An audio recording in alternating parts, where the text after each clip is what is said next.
Oh mga B! It's me again and again. So for today's vlog, pupunta kami ng Baggao. Yan naman yung dalawa kong kasama mga B, walang helmet. Tabang diba? Ang ganda talaga ng view dito mga B, sobrang relaxing talaga. Mga ang hindi mo inakala, welcome to Baggao. Oh, ayan, sapatos pa.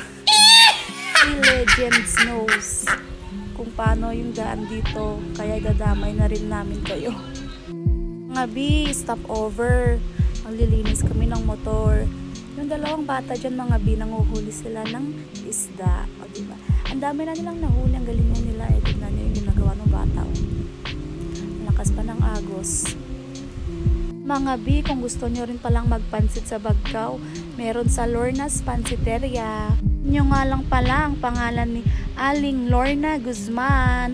May palomi rin sila dun mga B. Ang sarap talaga lalo na sabaw.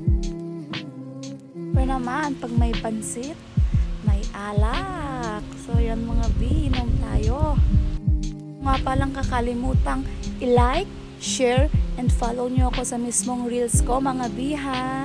Salamat! Ito na nga magtatapos ang aking vlog. Bye!